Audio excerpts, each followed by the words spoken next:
Volunteers from all over the country are helping unload these trucks, donate these water bottles. It's a team effort. Crews have been working throughout the night to clean up the storm damage and the multiple trees that were knocked down behind me here on Old 27 in Crawford County. People from all over the state drive here in the evening to see this light show. But for Arthur, this light show is for his wife. Reporting live in Ogama County, Charlie Lapastora, 7 and 4 News. The walk to and from campus at night will be a little different for students next year, as there are plans to add streetlights to Douglas, University, and Franklin streets. Senate Bill 442 passed to the Senate, and it's up to them to vote on it now. It all started with this cow manure, and for the Morgans, it's turned into a multi-million-dollar business, selling and shipping their product to more than 1,000 farmers across Michigan, Indiana, and Ohio. More than 2,000 freshmen and transfer students are here for these leadership training exercises, one of them being the trust fall. Team Links, are you ready? Ready! Falling! Fall on! I'm Charlie Lapastora. See why the main event involves selfies coming up. This place was packed tonight, and Donald Trump received standing ovations to many topics he addressed, including that hot topic on illegal immigration. There's been lots of smiles, high fives, and good-natured competition from athletes all over the state. One of the sessions the kids went to was working with Roscommon's emergency response team. The road commission says this road behind me will remain closed. This was the first time in his tenure that an arrest was made by this mounted division. The Perikovic family was playing Yahtzee late this afternoon when the National Weather Service told me a tornado ripped through their area in Ogama County. More than 100 people are on the cross-country ski headquarters team. Now that's the largest team in the Michigan Cup. And guess who's on that list? Pistons Hall of Famer and the baddest of the bad boys, Isaiah Thomas. And they actually use jugs of water in their kitchen, so Schultz says she appreciates all the help of all that water coming in the meantime for what she's calling a short-term solution. Mark, as you can see behind me, a lot of debris from trees is scattered in this area along Cherry Creek Road here. This hands-on training is important for the National Guard and its platoon leaders to get this real-world experience out in the woods. MSU Extension is cautioning the public and farm owners to be careful when handling birds. With temperatures below 0 degrees all across northern Michigan, Linderman recommends using heating tape. Bring safety tools such as these picks that you can plunge into the ice that just might help save your life. And I'll show you how a trailer like this is helping save firefighters' lives. Mark, police are now on the lookout for a burnt orange Chevy Avalanche that's registered under the suspect's name, 42-year-old Francisco Arroyo. Mark and Kristen, it was around 2:30 this afternoon, just a little over 2 hours ago, where deputies here got the word 42-year-old Francisco Arroyo was caught and arrested in Macomb County. Mr. Fundamental himself gets the hook shot to go, the and one, over his former teammate Aaron Baines. Spurs up big in the fourth, but the Pistons start a big comeback as Brandon Jennings finds Andre Drummond for that power alley-oop. Show his guns, Andre. Show your guns, man.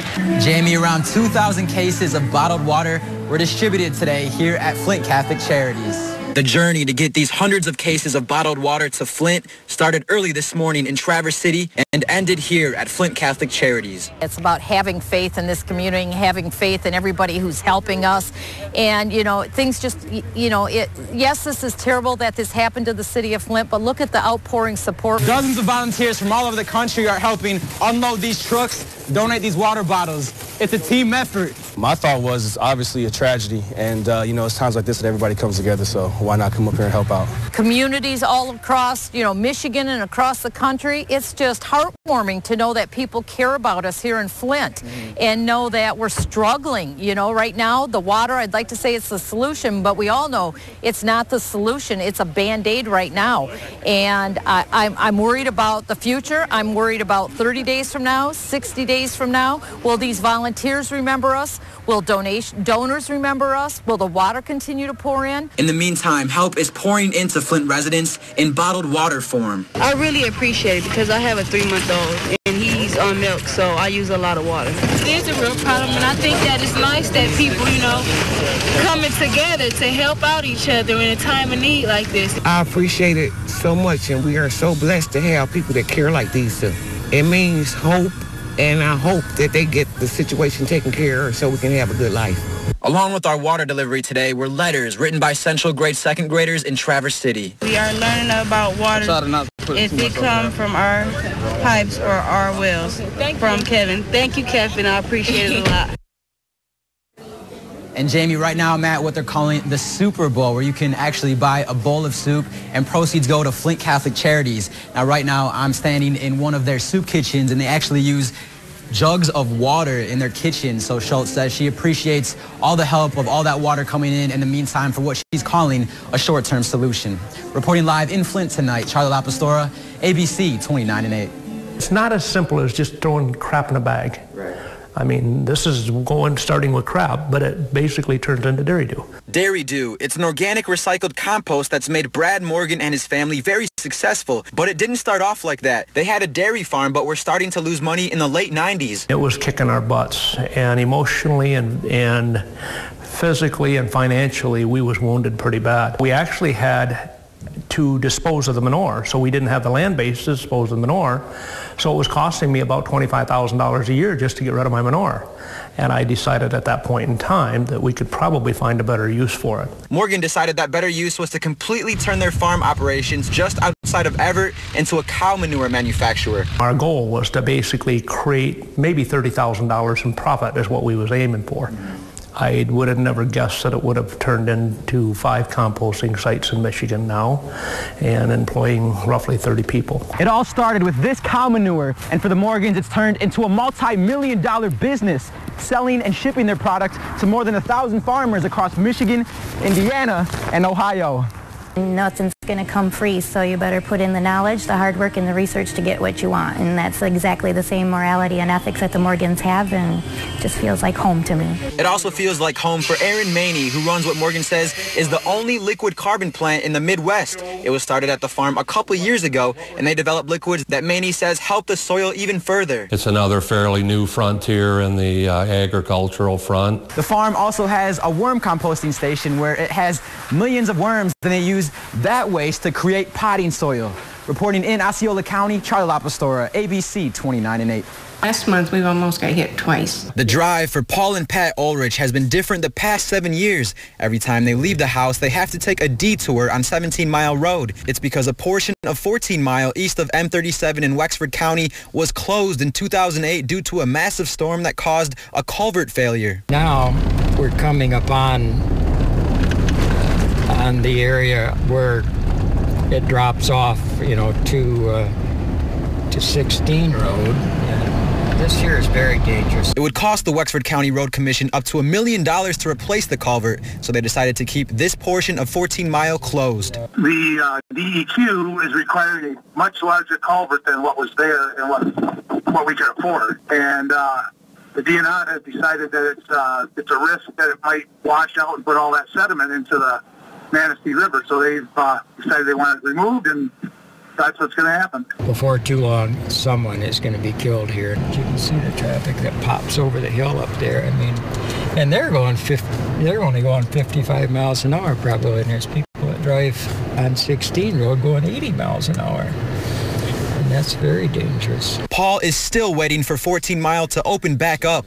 He's made hundreds of calls and sent out dozens of letters to elected officials, including one to the president. There's many, many, many people that want us to start a petition to have some changes done at the Road Commission. At first they made promises they didn't keep, and then they just blew us off. And there's really nothing changing. The detour's been there since 2008, and it's going to be there until there's some kind of funding, which is highly unlikely for that location. Now the Road Commission says this road behind me will remain closed.